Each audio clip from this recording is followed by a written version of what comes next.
이 비디오는 로마서 1장에 대한 강의로 하나님의 진노와 인간의 불의에 대한 내용을 다루고 있습니다. 다음은 비디오의 주요 내용 요약입니다. 주요 내용 요약. 1. 하나님의 진노. 하나님의 진노는 경건치 않음과 불의에 대해 나타난다. 아담과 하와의 불신앙이 하나님의 진노를 초래했다는 설명이 있다. 2. 역사적 배경. 로마 시대의 도시계획과 그 도시의 부패에 대한 언급이 있다. 고대 도시의 타락과 그에 따른 하나님의 심판이 강조된다. 3. 하나님의 심판. 하나님은 죄를 지은 개인이나 사회에 대해 심판을 내리며 특히 교회를 파괴하는 행위에 대해 즉각적인 심판을 경고한다.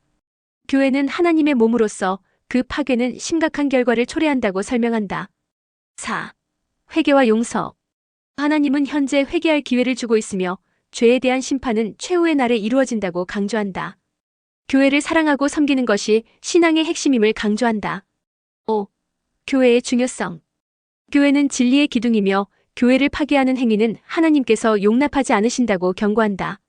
교회가 중심이 되어야 하며 신앙생활에서 교회를 지키는 것이 중요하다고 강조한다. 결론. 이 비디오는 하나님의 진노와 교회의 중요성, 그리고 회개와 용서의 필요성을 강조하며 신앙인으로서 교회를 보호하고 사랑해야 한다는 메시지를 전달합니다. 교회에 대한 경건한 태도가 필요하다는 점을 명확히 하고 있습니다. 영상을 시청하겠습니다. 구독, 좋아요를 눌러주세요. 로마서 1장 17절에 있는 말씀 우리가 공부하겠습니다. 우리 다 같이 읽겠습니다. 복음에는 하나님의 의가 나타나서 믿음으로 믿음에 이르게 하나니 기록된 바 오직 의인은 믿음으로 말미암아 살리라 함과 같으니라.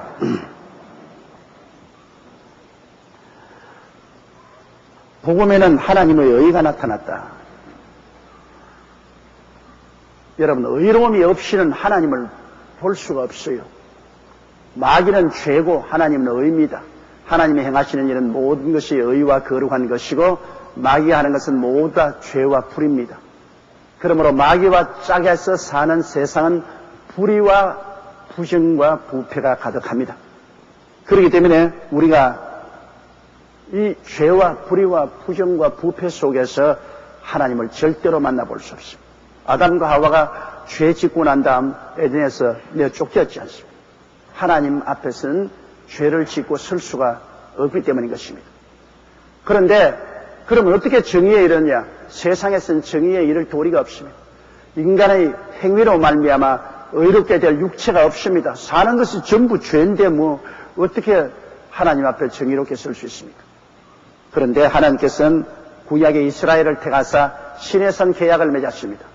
신해선 계약이라는 것은 모세가 하나님께로부터 10계명을 받고 그 10계명을 중심으로 해서 여러 계명을 하나님이 주셨는데 이 10계명을 중심으로 한 하나님의 모든 계명을 지키고 그 제사의식을 실천함으로 말미암아 의롭다함을 얻는 언약인 것입니다. 신에선 언약이죠. 그건 행위의 언약입니다. 하나님이 주신 10계명 이외에 뭐 민법이니 상법이니 뭐 형법이니 여러 법이 거기에서 100여 법이 나왔습니다. 그 법을 지키고 또 그 법을 만일 어기면은 성전에 나와서 제사장에게 짐승을 가지고 와서 피를 흘려 속죄 제사를 드립니다. 이래서 행위를 올바르게 못하면 속죄 제사를 드리고 그리고 또 행위를 하려고 애를 쓰고 이래서 행위와 제사의 법으로서 하나님 앞에 언약을 맺었습니다. 그 구약 시대는 그렇기 때문에 하나님의 계명과 제사 이 두 가지가 늘 병행되어 있습니다. 행위를 올바르게 못하면 언제나 짐승을 가지고 피를 흘려 속죄를 해야 되기 때문인 것입니다. 그런데 이스라엘 백성은 이 하나님의 구약 옛날 맺은 언약을 지키지 않았습니다. 나중에는 그들이 우상을 섬기고 하나님의 계명을 다 버리고 제사의식도 철폐했습니다. 가나안 땅에 들어오고 난 다음 하나님의 제사의식을 드리는 성전에 우상을 가득히 세웠습니다. 제사의식조차 폐했습니다. 계명도 폐하고 죄사함을 받는 제사의식도 폐하고 이러므로 말미암아 인간 편에서 하나님과 계약을 파기했기 때문에 하나님도 계약을 파기하고 이스라엘 백성들이 선민의 자리에서 쫓겨났습니다. 여러분, 계약이란 상대적입니다. 이 갓과 을이 계약을 맺었으면 두 상대편에서 다 계약을 지켜야지 한 편이라도 계약을 어기면은 그 계약은 파괴되는 것입니다. 하나님과 이스라엘이 시내산에서 행위의 계약을 맺었으나 이스라엘 백성들은 그 계약을 파기하고 말한 것입니다. 계명도 지키지 아니하고 제사도 행치 않았습니다.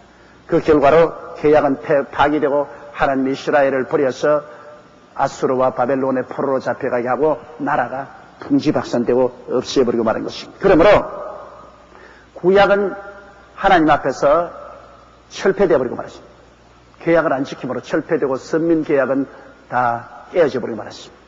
그러나 예수님이 오셔서 이제 이스라엘 백성만 위한 것이 아니라 온 인류를 위해서 새로운 계약을 맺게 된 것입니다.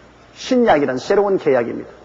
이번 이 신약은 행위의 계약이 아니라 믿음의 계약입니다. 하나님의 아들 예수님이 오셔서 짐승으로 피를 흘려 죄를 속하는 것이 아니라 하나님의 아들이 직접 오셔서 사람으로서 모든 인류의 죄를 처음부터 끝까지 다 짊어지고 십자가에서 피를 흘려 제물이 되셔서 그 죄를 다 청산하시고 주님이 다 이루었다고 외쳤습니다. 그 다 이루었다고 외친 것은 영원에서 영원까지 주님께서 모든 죄를 다 사하시고 주님께서 모든 죄를 청산하시고 이제는 누구든지 저를 믿으면 의롭다함을 얻도록 주님께서 만들었습니다. 그러므로 신약은 믿음의 계약입니다. 구약은 하나님과 선민 계약을 맺고 그 조건으로 율법과 제사의식을 주었습니다.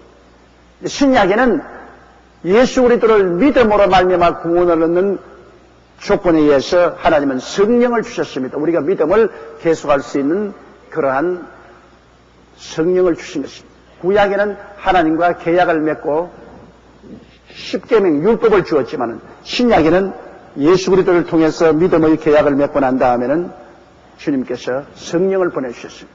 그래서 신약 시대는 행위로서 구원받는 것이 아닙니다. 우린 믿음으로 말미암아 구원을 받는 것입니다. 믿음으로 구원을 받으면 죄를 짓고 불의하고 추악하고 버림을 받아야 마땅한 우리들이 하나님의 은혜로 일시에 죄사함을 받고 죄가 전혀 없는 사람으로 취급을 받고 그 때문에 하나님의 성령이 우리 속에 와서 거하게 되신 것입니다. 그 때문에 신약은 구약의 연속이 아닙니다. 구약은 철폐되고 하나님 앞에서 예수 그리스도를 믿음으로 구원받는 새로운 언약입니다. 최근에 제가 오스트라리아에서 편지 한 통을 받았는데 그 편지에 뭐라고 했냐면 목사님께서는 설교하시는 것이 간단하고 명료해서 우리가 은혜를 많이 받는데 우리 마음에 굉장히 안 맞는 것이 있다. 왜 목사님은 율법과 안식일을 주장하지 않느냐? 율법을 지키라고 엄하게 명령을 하고 왜 안식일을 지키라고 말하지 않느냐? 그것이 목사님 설교의 중대한 잘못이 아니냐? 거기에 대한 해명을 하라. 그렇게 편지가 왔어요. 그래서 내가 그게 답장을 했습니다. 당신은 구약과 신약이 뭔지를 오해하고 있다. 이스라엘 백성들은 시내산에서 하나님과 선민 계약을 맺을 때 하나님이 율법을 주시고 제사의식을 주셨다. 그 율법 중에 안식일을 거룩히 지키라는 말이 있다. 그런데 신약 시대는 그 구약의 연속이 아니다. 구약은 이스라엘 백성이 지키지 아니하므로 하나님이 철폐해버리고 이제는 전 인류를 향해서 새로운 언약을 맺었다. 이 새로운 언약의 조건은 율법이 없다. 유일하게 믿음으로 말미암아 구원받는 조건밖에 없다. 다른 아무 조건도 없다. 거기에는 율법을 지켜라, 안식일을 지켜라 그런 것 조건 없다. 믿음으로 구원받고 성령을 보내심에 성령이 와서 우리들을 변화시켜 율법의 제도가 이루어지게 하는 것이다. 율법을 지켜야 구원받는다. 안식일을 지켜야 구원받는다. 그런 제도와 조건이 없다. 그리고 안식일이라는 것은 바로 예수 그리스도가 안식의 주인이고 예수 믿으면 우리가 안식을 이미 얻은 것이다. 어느 특별한 날짜를 정해서 안식을 지켜야 구원을 받는다는 조건은 신약에 없다. 신약의 구원의 조건은 솔라피데, 오직 믿음입니다. 오직 믿음. 믿음 이외에 어떤 것도 보태도 안 되고 빼도 안 되는 것입니다. 우리가 구원을 얻는 것은 그 은혜를 인하여 믿음으로 말미암아 구원을 얻나니 이것이 우리에게서 난 것이 아니요 하나님의 선물이라. 행위에서 난 것이 아니니 자랑할 것이 없나니라. 인간의 행위에서 난 것 아닙니다. 우리가 뭐 잘하고 못하고 그 때문에 구원받는 건 아닙니다. 순수하게 하나님의 은혜로 예수님의 십자가 보혈의 공로로 말미암아 믿음으로 구원을 받고 신약에 믿음으로 구원받은 사람에게 하나님이 성령을 보내주셔서 성령이 우리 속에 역사함으로 하나님의 법이 이루어지게 만들어 주시는 것입니다. 신약에 모든 구약의 10계명이 다 들어있지만은 신약의 안식일을 지키라는 말은 한마디도 나와 있지 않습니다. 다른 신을 섬기지 마라, 우상에 절하지 마라, 하나님 이름을 망령되이 부르지 마라는 그런 내용도 신약에 다 있어요. 그러나 안식일을 거룩히 시키라는 말은 신약에는 없습니다. 내 부모를 공경하라, 살인하지 마라, 간음하지 마라, 도둑질하지 마라, 내 이웃을 거짓증하지 마라, 내 이웃을 탐하지 마라는 말도 신약에는 다 있어요. 성령이 오셔서 이러한 우리의 도덕적인 행위가 이루어지게끔 하시는 겁니다. 구원의 조건은 아닙니다. 이것을 지킴으로 말미암아 하나님과 가까워지고 하나님과 은혜를 받을 수 있는 길로 들어가는 것입니다. 그러나 그 신약의 구약의 10계명 중에 9계명은 다 지키라는 말씀이 있지만은 그러나 안식일을 지키라는 말은 없습니다. 오직 제자들이 예수님의 부활한 아침, 주님의 날, 부활의 날에 예수님이 늘 나타나시기 때문에 그때 이후부터 시작해서 신약 신의 성도들은 부활의 날, 즉 일주일의 첫날인 주일날에 모여서 예수님 오시기를 기다렸고 또 예수님을 만나서 은혜를 받았습니다. 그래서 주일날이 우리 신약 시대에는 모여서 예수님을 만나는 날인 것입니다. 그러나 구원의 조건은 아닙니다. 신약 시대 구원의 조건은 믿는 것밖에 없습니다. 하나님이 세상을 이처럼 사랑하사 독생자를 주었으니 누구든지 저를 믿으면 멸망하지 않고 영생을 얻으리라. 믿고 세례를 받는 사람은 구원을 얻을 것이요 믿지 않는 자는 정죄를 받으리라. 오직 정죄받는 이유는 안 믿기 때문인 것입니다. 우리가 믿고 성령으로 충만해서 점점 성화되는 것입니다. 하루 안에 성결하게 안 돼요. 우리가 점점 변화를 받는 것입니다. 하나님의 율법과 계명을 지키는 그런 사람으로 점진적으로 변화를 받는 것이죠. 우리가 많이 변화받으면 하늘에 가서 영광이 클 것이요 적게 변화받으면 하늘에 가서 영광이 적을 것이요 많이 변화받으면 하나님과 그 깊은 교통을 가지고 더 큰 은혜를 받을 것이요 적게 변화받으면 하나님께 채찍을 받고 꾸지람을 받을 것이요. 그러나 그런 것이 구원의 조건은 아닙니다. 구원의 조건은 예수 믿는 조건밖에 없습니다. 예수 믿으면 의롭게 되는 것입니다. 중세 교회가 암흑시대로 들어갔습니다. 점점 교회가 의식과 제도에 잡혀서 나중에는 끊임없는 제사의식만 행하고 예수 그리스도를 믿어 구원 얻는다는 그 믿음은 잃어버리고 말았습니다. 심지어는 영원 구원을 받기 위해서는 면죄부를 샀습니다. 교회에서 면죄부를 팔면 그 면죄부를 사요. 돈 있는 사람은 한 단분, 1년분을 사놓아요. 그래가 뭐 술이 곤두레 만두레 취해서 오는 사람 보고 당신 교회 나온 사람 이러시니까 걱정 마, 나 면죄부 사놨다 이게. 그러면 면죄부를 한 달치 1년치를 사놓고 난 다음에 죄 한 번 지을 때마다 그 면죄부 하나씩 제껴버립니다. 그런 법이 어디 있어요? 그럴 정도로 교회가 타락했습니다. 성 베드로 성당을 짓기 위해서 모금할 때는 심지어는 모금함에 돈이 땡그랭 떨어지면 그들의 죽은 부모나 형제나 이런 사람들의 영혼이 연옥에서 폭 뛰어올른다 그랬습니다.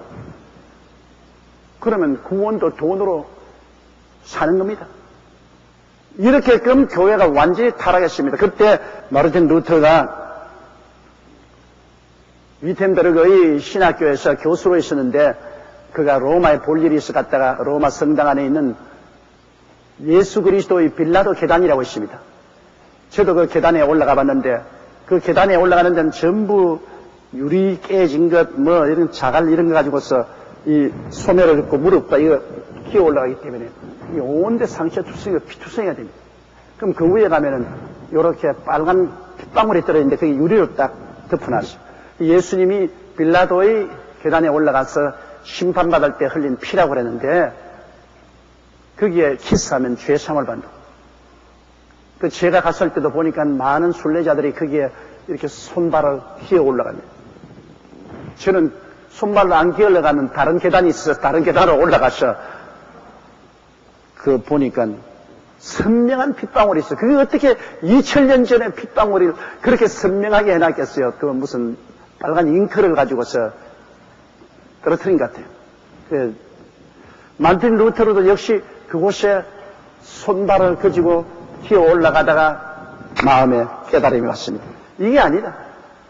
죄사함은 고행을 통해서 얻는 것이 아니다. 그리고 그는 로마서의 말씀이 기억났습니다. 나의 의는 믿음으로 말미암아 살리라. 예수님이 십자가에서 피 흘려 용서를 다 이루는 것을 믿음으로 구원받는 것이지. 이렇게 고행을 해서 공로로 구원받는 것은 아니다. 이것을 그는 깨닫고 올라가는 계단에서 도로 내려왔습니다. 그러고는 고향 땅 들어와서 비텐버그의 그 성당에 95개 개혁 조항을 붙이고 종교 개혁을 시한 것이 바로 오늘날 신약의 신교의 시작인 것입니다. 이러므로 여러분 우리가 이 철저히 지켜야 되는 것은 오늘날의 신약 새로운 하나님과의 계약은 다른 아무 조건이 없습니다. 오직 믿음으로 구원받는 조건밖에 없습니다. 믿으면 하겠네. 울어도 못하네. 힘써도 못하네. 애써도 못하네. 믿으면 하겠네요. 오직 믿을 때 하나님이 성령을 주시는 것입니다. 구약시대에는 하나님과 성령 계약을 맺을 때 하나님이 율법을 주셨습니다. 율법과 제사를 주셨습니다. 근데 그 계약 조건으로 율법과 제사를 주는데 율법도 못 지키고 제사도 못 지킴으로 파기되고 마는데 신약시대에는 새로운 계약의 조건으로서 오직 믿음과 성령만 주셨습니다. 믿고 성령 받아라. 이것이 오늘날 우리들의 외치는 소리인 것입니다. 믿고 성령이 오시면 성령을 통해서 우리는 의롭게 살아야 되는 것입니다. 무슨 법이로냐? 아닙니다. 성령으로. 오직 성령으로. 예수 믿고 성령을 인정하고 환영하고 모시드리고 의지하고 성령과 동행하는 것이 오늘날 신약 성교회 성도들이 하는 것입니다. 성령이 우리 영으로 더불어 하나님의 자녀인 것을 증거해 주시고 성령이 우리를 통해서 하나님께 아버지라고 기도하게 해주시고 성령으로 말미암아 죄와 사망의 법에서 우리가 벗어나게 되고 성령으로 말미암아 사랑과 희락과 화평과 오래 참음과 자비와 양성과 충성과 온유와 절제 같은 열매를 맺게 하고 성령으로 말미암아 하나님의 은사가 우리 생애 속에 나타나게 되는 것입니다. 신약 신앙은 온통 성령입니다. 그저 개인도 성령, 교회도 성령, 복음 전도도 성령, 성령으로 충만하고 성령으로 말미암아 하나님을 예배하고 섬기며 나아가는 것이 오늘날 신약 교회가 나갈 길인 것입니다. 그러므로 오늘 신약 교회도 타락하게 되면은 예수 믿는다고 하면서 성령을 부인합니다. 구약 시대에 선민이라고 하면서 율법을 부인하고 제사를 부인해버리고 우상 숭배하는 것과 같이 신약에도 타락하면 예수 믿는다고 하면서 성령을 부인해버리기 때문에 교회가 음장같이 차디차게 되어버리고 완전히 예배는 의식과 형식으로 변화되고 구원은 사라집니다. 이렇기 때문에 우리가 정말 조심해야 될 것은 예수 믿고 난 다음 성령님을 지극히 사모하고 사랑하고 두려워하고 모시드리고 성령으로 우리가 신앙생활을 해야 되는 것입니다. 늘 주님께 성령으로 충만하기를 간구하고 늘 성령님을 인격적으로 인정하고 환영하고 모시드리고 의지하며 성령으로 말미암아 기도도 하고 찬송도 하고 성경도 읽고 전도도 하고 나가는 이것이 우리 신약시대의 신앙생활인 것입니다. 그렇기 때문에 여러분 우리 순복음교회가 생긴 이유는 바로 예수 믿고 의롭게 된 우리들이 성령으로 충만하고 살아야 된다는 이 신앙을 강조하기 위해서 순복음교회가 생겨난 것입니다. 많은 교회들이 잠잔 이유는 믿음으로 의롭다함을 얻고 난 다음에 그 믿는 자에게 주는 성령을 무시해버리기 때문에 믿음도 잃어버린 것입니다. 여기 성경에 보니까 복음에는 하나님의 의가 나타나서 믿음으로 믿음에 이르게 한다고 했는데 복음은 예수 믿고 의롭게 되지 않았습니까? 그러면 믿음으로 의롭게 되면 성령이 와서 우리에게 또 믿음을 더하여 주시는 것입니다. 신약시대는 예수 제일 처음 믿고 난 다음 그 다음에는 성령이 오셔서 말씀을 깨닫게 하시고 기도하게 하셔서 믿음이 자랍니다. 믿음에서 믿음에 이르게 한다는 것은 믿음이 자란다 그 말인 것입니다. 예수 믿고 의롭게 되면 그 다음에는 성령이 오셔서 자라게 돼요. 자라게 돼요. 이건 마치 씨를 심어 놓으면 씨가 싹이 나지 않습니까? 그럼 물을 주면은 이게 자라지 않아요. 믿음의 씨앗이 심어져서 구원의 싹이 터면은 그 다음 성령의 물을 주어야 이 구원이 자라는 것입니다. 이렇기 때문에 예수 믿고 성령이 오셔서 믿음이 자라고 또 자라서 믿음에서 믿음으로 점점 향상 발전해 나가는 것입니다. 성령으로 말미암지 않고는 절대로 믿음이 안 자라요. 아무리 씨를 심어 놓아도 물을 안 주면은 그 씨가 자라지 않은 것처럼 아무리 예수 믿어도 성령 받지 아니하면 자라지 않아요. 그런데 예수를 믿자 말자 성령은 자동적으로 오시는 것입니다. 오셔도 성령은 인격인데 우리가 무시해버리면 성령이 소멸해버립니다. 예수 믿고 난 다음 곧장 성령이 오시기 때문에 성령을 못 보더라도 성령이 온 증거는 예수를 주라고 시인하게 되면 그것이 성령이 온 증거인 것입니다. 하나님을 아버지라고 부르게 되면 성령이 오신 증거인 것입니다.